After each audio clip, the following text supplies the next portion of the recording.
attendees are in listen-only mode. Good afternoon.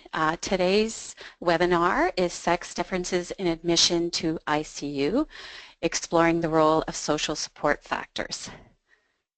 Now, it looks like my screen is stuck. So after the session today, we're going to have time for a question and answer session. And we're going to do something a little bit different today because both Dr. Garland and Dr. Hill want to have some discussion on some of the factors in their presentation that they'll bring up today.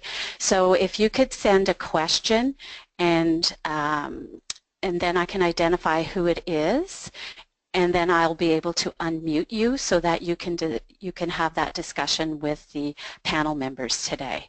So that's what we're going to try today. So if you do not want to be called on, just let me know through the question. And I'll only open it to the person who's actually asked the question and wants to answer and have a discussion with the presenters. So that will happen following the presentation. So today we have two presenters, and so what we'll do is we'll be switching presenters as they're at two different locations, so you might see a little bit of a delay. The webinar is recorded and it will be available in 1 to 2 days, and as you see from the screen, that is where it'll be on our website. We will also post the PDFs of the presentation. So without further ado, I will introduce the two presenters today. We have Dr. Alan Garland. He's a professor of medicine and community health sciences at the University of Manitoba. He obtained his Bachelor of Science in Physics at the University of Michigan, his Master's in Physics at Harvard, and his MD at the University of Chicago. His research interests include source and magnitude of variation in ICU care, the relationship between structure and outcomes in critical care, long-term care or long-term patient outcomes, and optimal use of vascular access devices, among others. We also have Andrea Hill today presenting. She will be in the middle of the presentation today, and she's a research associate at Sunnybrook Health Sciences. Her research interests relate to epidemiology and outcomes of critical illnesses and injuries. Her current work focuses on understanding the determinants of ICU admissions and long-term care, I keep saying that, long-term outcomes among the elderly following critical illnesses. So Alan will be presenting first, and he will start on his screen one. Alan, over to you. Yeah.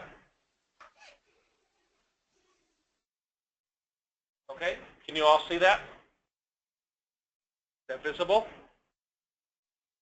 No, for me. I'm sorry, no? No. Okay. Yeah, everything's good, Alan, good to go. I'm not sure if you need to maximize your screen. Okay, I see. Okay. Well, okay. So I'll go like this. So thank you, everybody. Thanks for joining this webinar. So here's our team. We have a multidisciplinary team at 3 different sites. Myself and Claire Ramsey are the co-PIs. There's others as well. Andrea Hill is our postdoctoral trainee at the University of Toronto working with Rob Fowler. She's our highly qualified personnel on this project. And then we have 3 people at the University of British Columbia.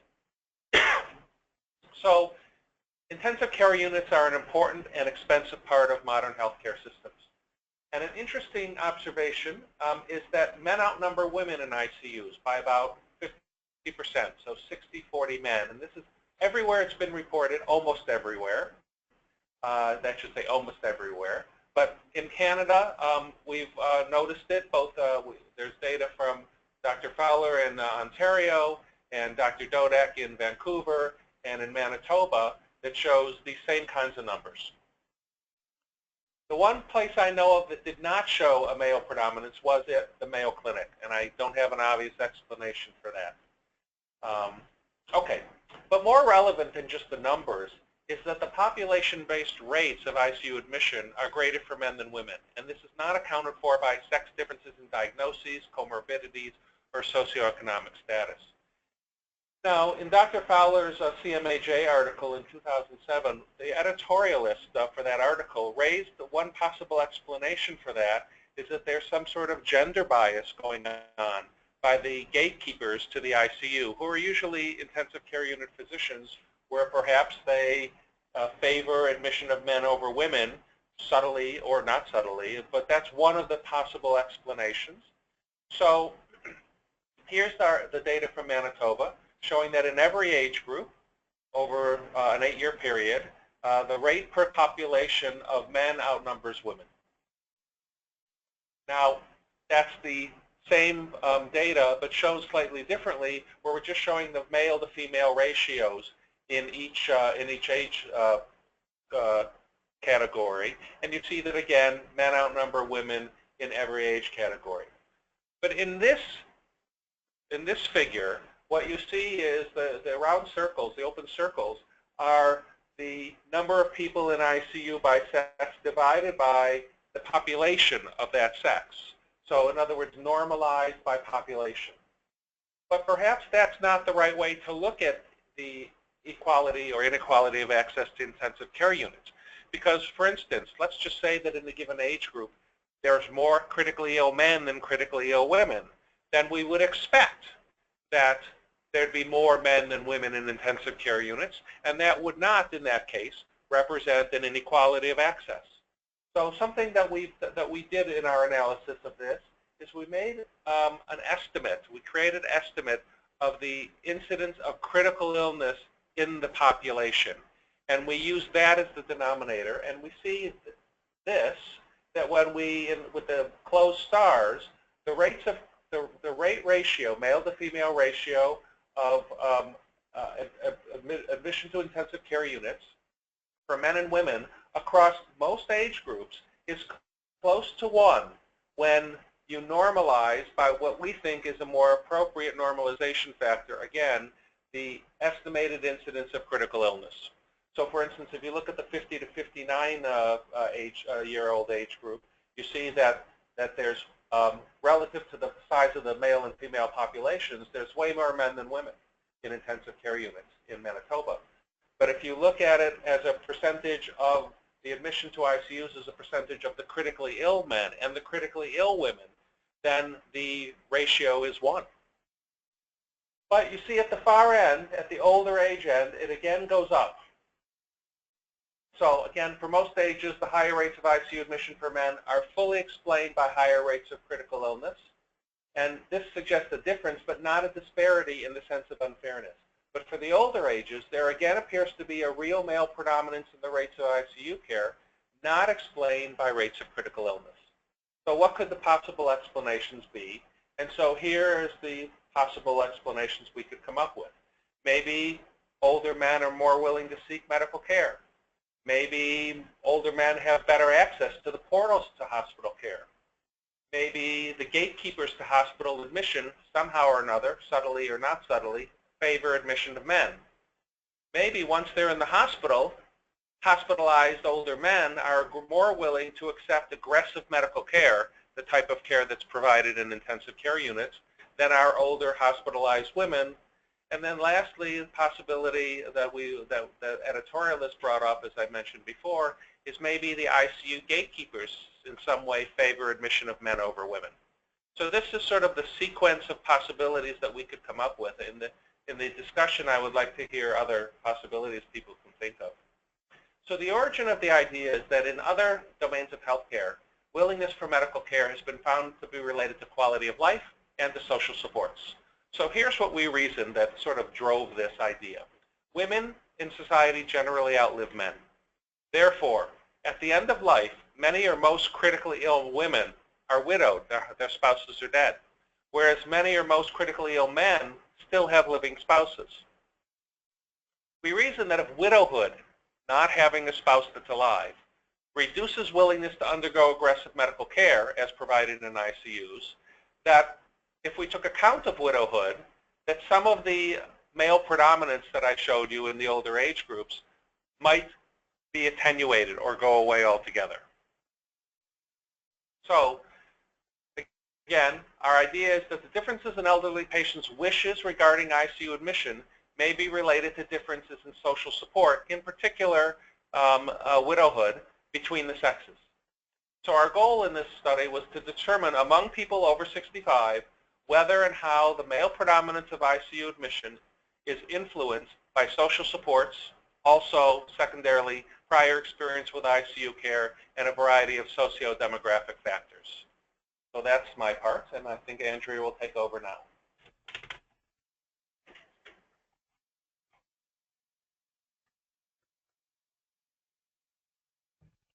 Hi everyone, can you see my screen now? Yep. Yeah. Okay, thanks Alan, and hello to everybody. Over the next few slides, I will just describe the study design and highlight some of our key findings.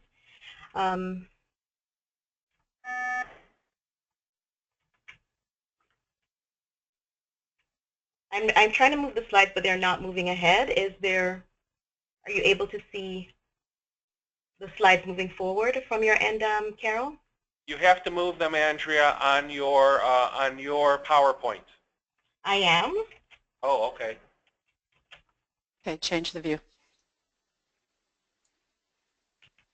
Okay, and now you're being able to see it. Okay, so our study involved a parallel analysis of 3 cohorts of patients using linked population-based data sets, specifically the discharge abstract database, which includes clinical and demographic data on all acute care hospitalizations in Canada, and have been shown to accurately identify those people who have been in ICU. For first cohort, we linked information on hospitalization with the Manitoba Administrative Data Set that identified all Manitobans that were 65 years or older during the period 2004 to 2012. These data included important information, demographic information on Manitobans such as marital status and whether individuals had children. We also linked the DAD hospitalization data to data held by the Canadian Institute for Health Information that identified all persons 65 years or older who received either home care or were residing in a nursing home between 2007 and 2012. Importantly, these individuals had to have been assessed with a resident assessment instrument, which is the validated tool that describes social supports, functional and clinical status, and is obtained systematically within these settings. So, for example, within the home care setting, it's administered at least at the start of home care, and in the nursing home setting, it's done quarterly for all patients. As well, for the home care data set, the RAI assessment also accurately identifies date of death. So our analytical approach involves 2 primary regression analysis. First, for the Manitoba and nursing cohort, we used a Cox regression analysis because we could accurately identify date of death. So we did time from cohort entry to ICU admission. For the nursing home cohort, for the home care cohort, we are unable to identify date of death for the entire home care group. So we restricted our analysis to patients admitted to an acute care hospital, as we could confirm date of death that way. As well, we could confirm that they were still alive at the time of admission.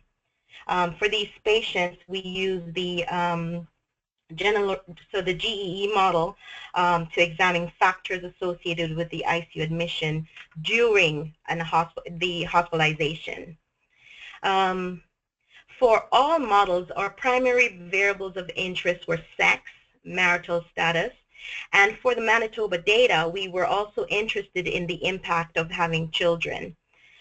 Secondarily, we were also interested to see whether or not prior admission to ICU would be associated with subsequent ICU stays. For the Manitoba data set, we had this information for both the study subject as well as their spouse. As listed here, we controlled for a number of covariates available in the data set. So, for example, we included age, comorbidities, and difficulty with activities of daily living that was obtained for the RIE. So, not all covariates were available across the 3 data sets, but we included as much information as possible for within each of the 3 cohorts. For the Cox models, we entered variables as time-varying covariance, meaning that the values for the variables were updated if they changed. For example, if an individual was married at the start of a cohort entry and became widowed thereafter, we updated this information. So all variables that could change were updated as part of the record. For both the Manitoba and the nursing home cohorts where we were doing the survival analysis, if someone survived a hospitalization with an ICU admission and returned to his or her prior living situation, we started a new record for this individual, and then this person could again be eligible to have an outcome, i.e. another ICU admission.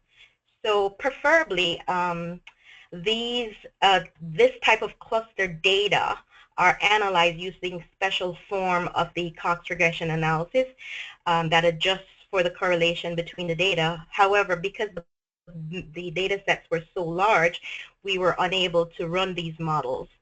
So to avoid biasing our analysis towards lower age group, we elected to choose one random record per patient as our primary analysis for both of these cohorts. For the nursing home cohort, we included all records as cluster data via the GEE logistic regression. So, what did we find? This table shows some of the key demographics for all 3 cohorts.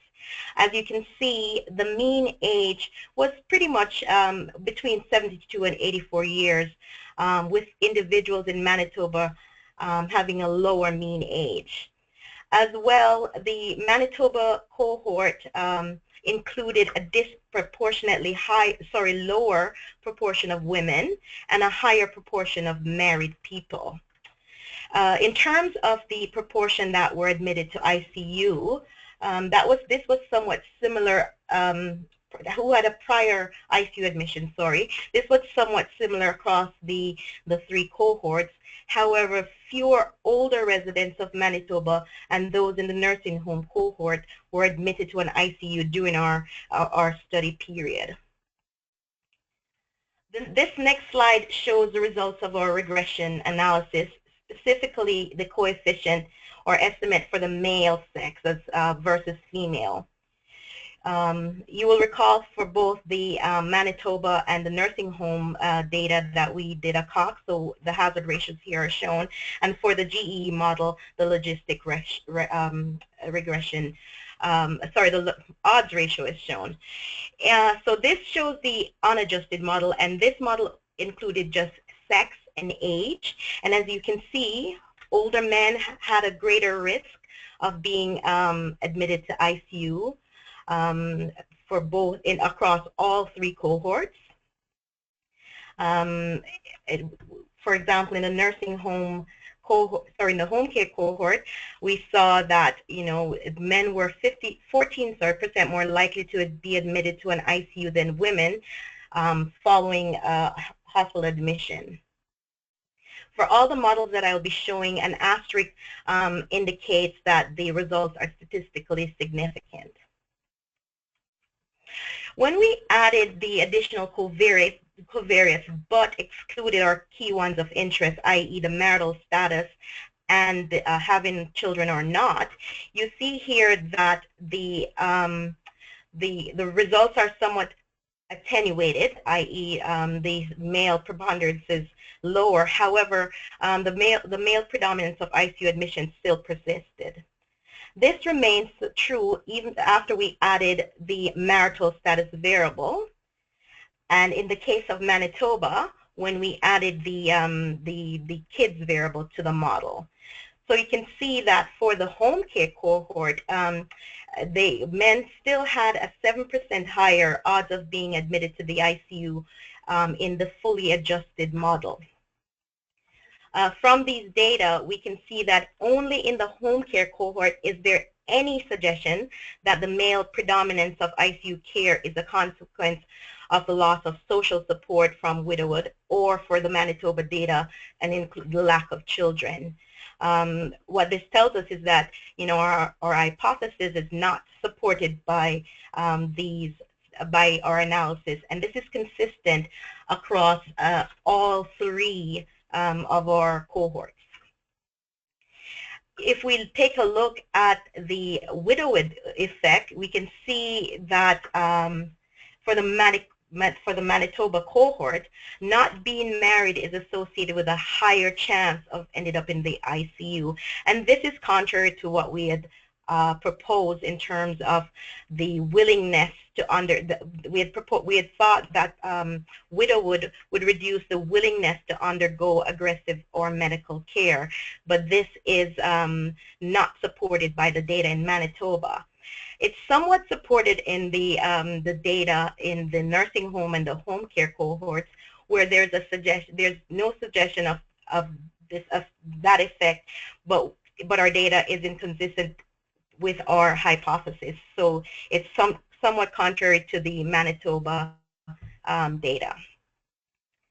As I mentioned, we did include several other variables, and for completeness, we provide a brief synopsis of some of the ones that we included. Interestingly, we did find in both the home care and the nursing home cohort that older age was associated with decreased chance of being admitted to ICU. But for the Manitoba cohort, we did find the opposite effect for increasing age. However, there were some consistency in terms of signals for different covariates. For example, taking more medications, previous admissions to ICU, and more comorbidities was associated with an increased chance of being admitted to the ICU. So I will now turn things back over to Alan, who will walk you through some additional analysis that we performed on the Manitoba data sets to tease out other possible explanations for the sex differences. Okay, thank you, Andrea. Okay, so again, as Andrea nicely summarized, we found the opposite. Well, we did not find what we expected. We found that after adjusting our models for lack of social supports, in particular widowhood, that did not explain or attenuate the effect, the male predominance of admission to intensive care units. So we did a little more analysis to try to maybe get a little better handle on what the possible explanations are for the male predominance. So first I'll say that we could only address this indirectly, as I'll describe now. So we wanted to think about the gatekeeper effect versus a sex difference in personal preferences as two possible explanations. We used the Manitoba cohort to compare the hazard for ICU admission, because again we used the Cox model from cohort entry to time to ICU admission, between the first record for each person, which means when they enter the cohort, and the second record. So the first record starts at cohort entry and ends at ICU admission or censored at death or end of the study period. The second record is not all comers. Second records only exist amongst people who had a first record. In other words, people who were admitted to an intensive care unit at the end of their first record, survived that hospitalization, and then went back to their prior living situation, thus being eligible to have a second record and a second ICU admission. The concept was this, that if there's a sex bias in the decisions about ICU entry amongst the gatekeepers to the intensive care unit, then we would expect that that sex bias would be present whether it's somebody's first admission to the ICU or their second or their 27th. In other words, that the male predominance would be present and similar for both first and second ICU admissions. Here's what we actually found, and I'm showing more details of the model, but really I want you to just look at the row that says male sex in yellow. So we found, as we've seen before, that there's a very large male predominance in the hazard ratio for all comers once they enter the cohort. So men far outnumber women. We showed that before, and Andrea showed that data.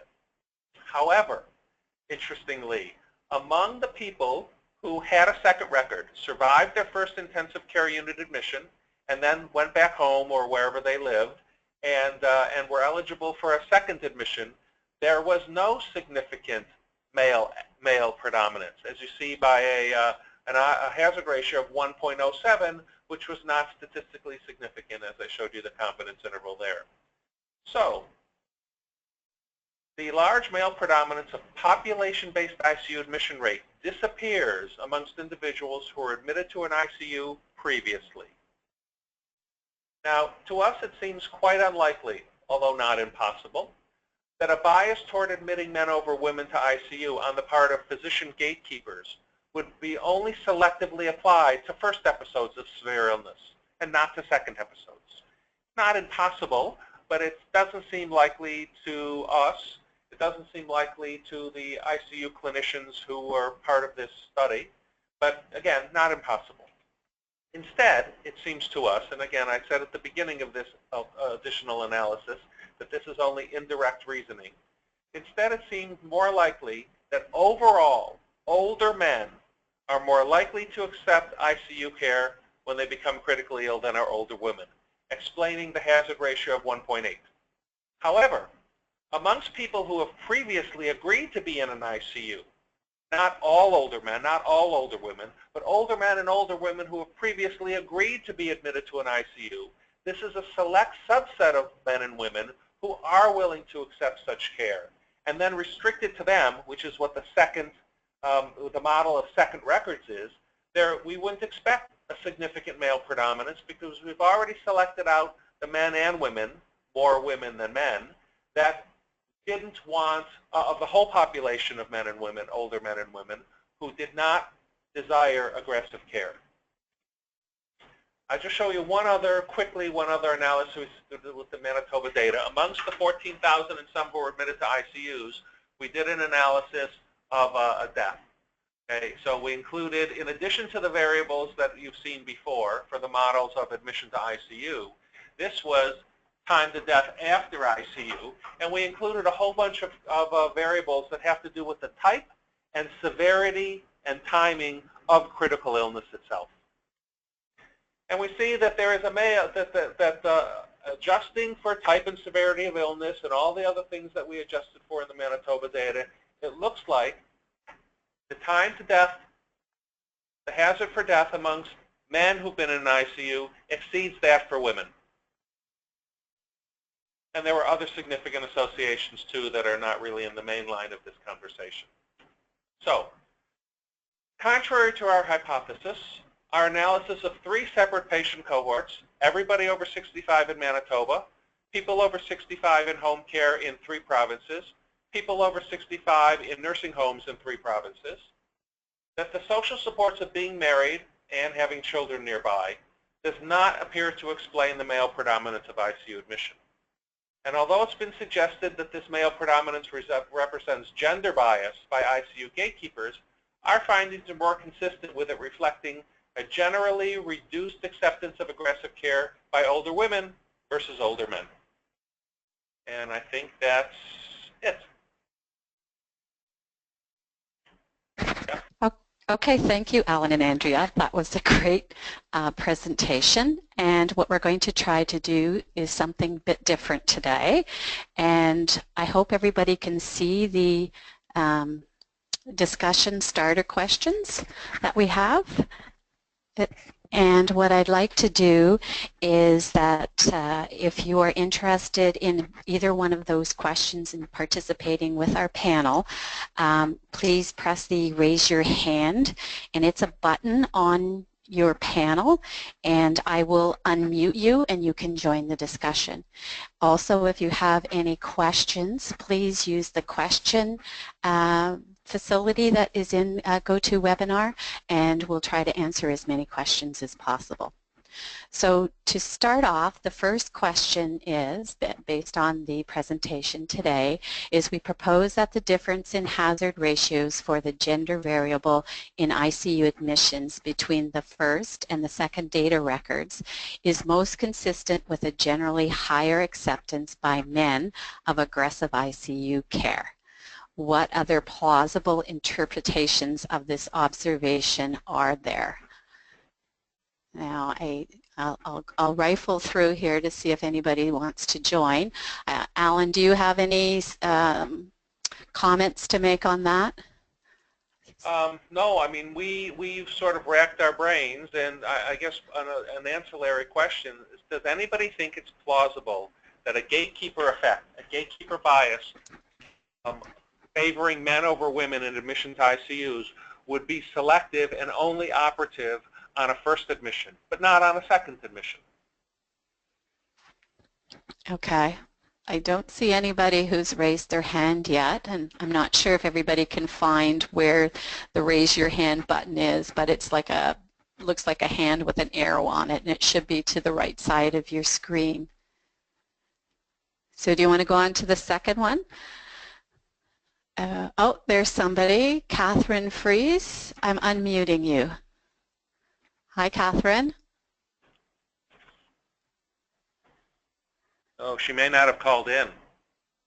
Oh, Catherine, is your audio working? There we go, I think. Or was that you, Alan? Oh, I'm here. Okay. Okay. Catherine, I don't think your volume is up or your microphone is working. If you would like to call in using the phone option, please do so. So we'll go on to the second discussion and then come back to that. I'll leave you unmuted. So the second one is we were motivated by concern that the male predominance of ICU care represents a bias against admitting women to ICUs. Do the results of the survey convince you that this isn't the case? Do they do so sufficiently that no further study of this question is needed? And I'm saying I'm presenting the questions because I believe there's some people who are only on the phone and can't see the questions. So is anybody interested in answering this question, or I guess providing a further discussion on this? Again, please use your hand little button, or send me a question so I can identify and unmute you. Well, there still doesn't look like anybody is. So what do you think, Alan? Well, all the questions I put here are ones that we were, a bit uncertain about. We had a plan, you see. We had a plan for a phase 2. We expected in this study to find that the male predominance was partially explained by social supports. And if so, that would suggest that there's more work to be done to understand the nature of the social supports and exactly how they influence people. For instance, if older women who are widowed are choosing that they don't want to get aggressive care and maybe don't want to live, and or the cost of trying to survive this critical illness is not worth it to them, maybe this is an area where there needs to be further work in supporting older ill people. But we, again, indirectly, our comparison of first and second record results suggests that that's not the mechanism, although it's indirect. That is indirect. Our phase 2 was going to be going and surveying individuals of various age groups in various living situations and trying to do it in a more direct fashion. If finding, in fact, that sort of a direct survey approach mixed method study of older adults in various living situations and various degrees of health to try to confirm what our indirect, large I've database. lost you, Alan. I'm sorry, can you hear me? Yeah, I can hear you now. Okay, such a direct approach to a survey approach to try to confirm what our indirect approach has suggested to us. But I guess so that's a big undertaking to survey large numbers of older people in nursing home care, ill, not ill, clinic populations, etc. That's a large and expensive undertaking. So a question for the audience is, are you convinced by this indirect evidence of comparing first and second records that doesn't need to be done? In other words, that it doesn't appear that there's a bias in the system against admitting older women to ICUs? Because if so, it would be nice. There's no need to apply for such funding and do such a large and what will be an expensive project, because the number of patients, the number of people that we would need to survey would be large across the country. It would be an expensive undertaking. Yeah. I think it's Esha. Are you able to join in? Esha has sent us a question, and I didn't know whether she wanted to speak to it. I'm not sure if she has a mic, but what she said is the assumptions and analysis of role of social support does not adequately reflect the realities of our multicultural society, nor consider the fast-changing dynamics of gender relations in 2016. The very focus on the marriage-widowhood paradigm may be a good example. There are numerous male and female self-employed professionals whose jobs, responsibilities, and income would also intervene as important variables. Yes, we don't disagree. Phase one, what you see here, was done with large databases that don't contain, let me say it this way, whose coverage and information available about social supports is admittedly limited. So this was meant to be a phase one, and so I think what she's saying is that a deeper dive with more detail would still be worthwhile. Do I understand that correctly? Would that represent your point of view, that this isn't sufficient? So she doesn't have a mic, so I'd have to wait for her to answer that. But meantime, I'm going to put, Larry, are you able to join us? Yeah, I am. Can you hear me? Mm-hmm. Go ahead. I was having a problem with audio earlier, so I'm a qualitative researcher, so when I look at data like this, I think that there are a lot of questions that are asked here that can be answered through qualitative methods, and the interpretation that older men are less likely or more likely to accept aggressive care in the ICU is interesting, but have you talked to any of these men? What have they said?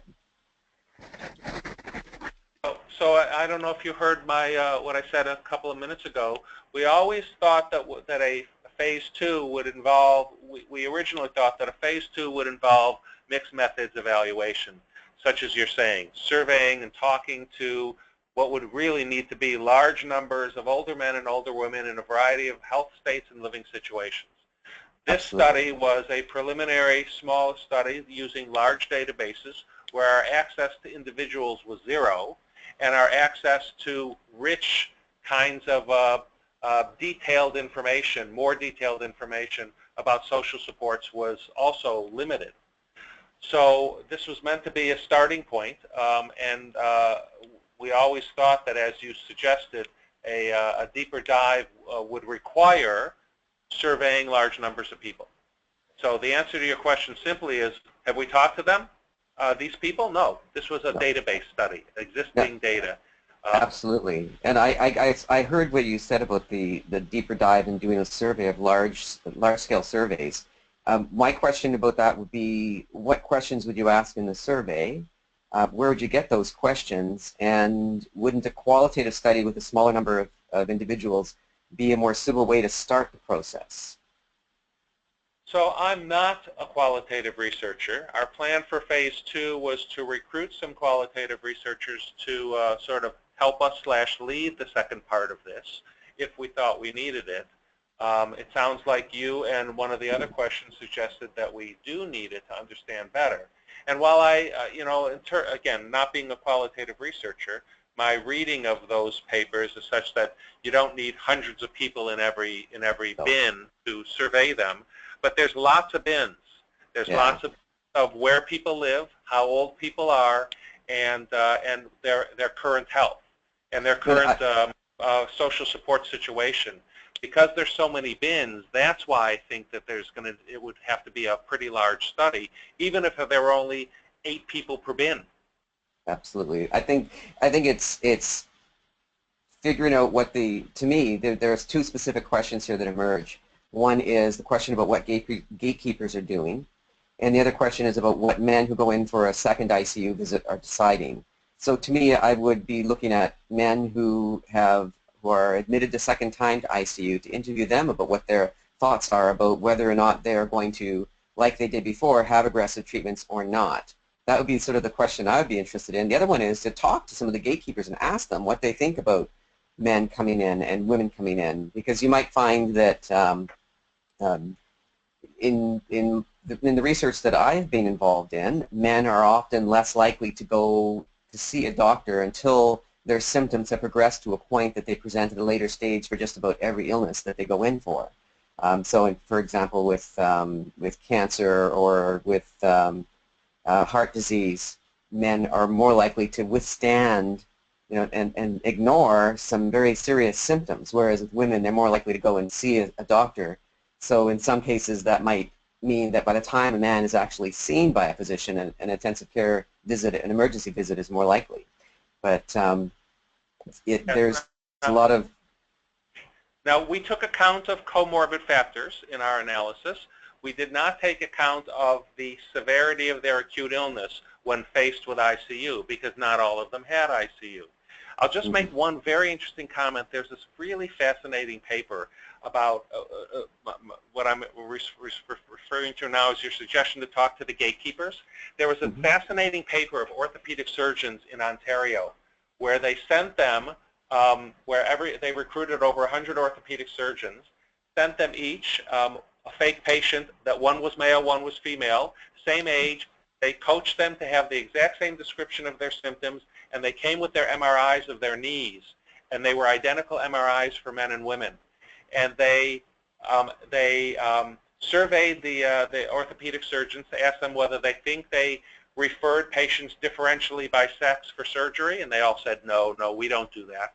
But when they analyzed the data, they found that these fake patients, who again were identical clinically except for their gender, they found that way more men were being referred for surgery. So these gatekeeper effects can be subtle. The doctors may not be aware that they're doing it. So I don't think that surveying gatekeepers will be very useful. No, I've heard that study as well, and there have been similar things happening with heart disease. So, for example, with women presenting with different symptoms of heart disease not being referred to further treatment, even though they are suffering from it. So I see that has happened. That definitely has happened where there is a bias in gatekeepers. But I think it would be interesting to find out if you approach some of these people and ask them, what were the reasons why you did this? Why do you think that that men are more likely going to need surgery? And my understanding was that they proposed that it had to do with the belief that men would be more likely to be active than women would be in physical sports, things like that. But again, when the orthopedic surgeons were asked whether they had a bias in this regard, they all said no. No, and that's just it. I mean, a lot of these biases that come about are never admitted to. A lot of gender biases, especially, because they're so presumed to be, they're just embedded so deeply in society that we just don't even think about it sometimes. Yep, So yep. it's Or for the we're same not aware reasons. that we do it, at Yeah. the individual level. No, And you see that with men who will ignore their symptoms, for example, because they, with a lot of men, there's this this underlying assumption that if they go in and go see a doctor, they're demonstrating signs of weakness, for example. You know, I've got to top it up. I've got to be a man and not, you know, and ignore these things. Yeah, I've heard that data before as well, so that's interesting. So what I hear from two people so far is that they think that our demonstration of men versus, of first versus second admissions is not sufficiently convincing, maybe because if it's indirect, and maybe because it's just not detailed enough about the nature of social supports and the breadth of human experiences that we need to, that it would be worthwhile for us or somebody to dig deeper and understand this male predominance or these male versus female preferences in more detail and more directly. Is there anybody who thinks the opposite, that this is adequate demonstration that the male predominance of older people in ICUs is not actually a bias, is not actually due to an inequality of access? Thinks that, you know, this is enough.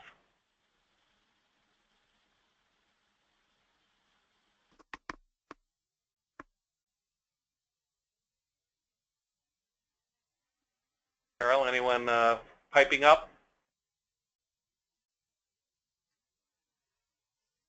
I can't see it. How many people are actually on the line now, Carol? Because I can't see that.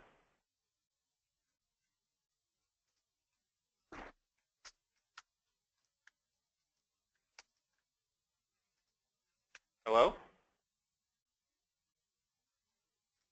Hello? I'm here, Alan, but I'm not here. Are you hearing me? Yeah, I can hear you, Andrea. How many people? I can't see it anymore. How many people are online? In the upper right-hand corner, it should say. It did at the beginning, but I lost that.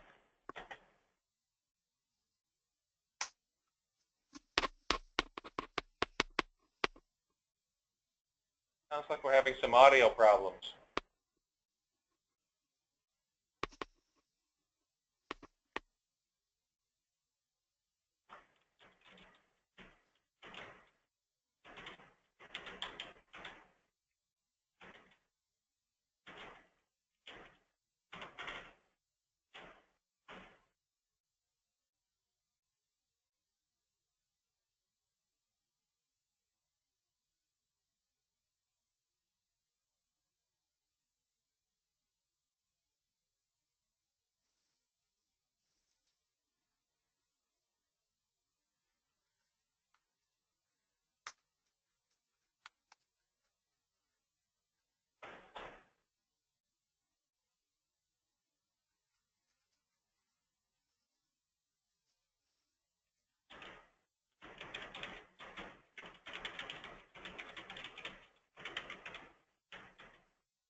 Can anyone still hear?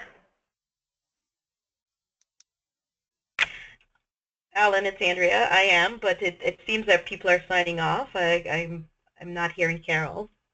Okay, yeah, me neither. I sent her a message, but I can't hear anybody but you, apparently.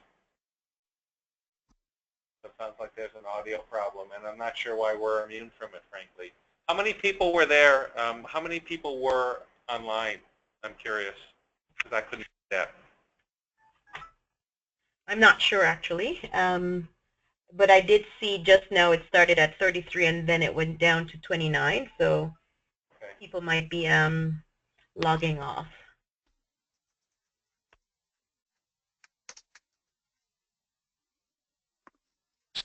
Can you hear me now?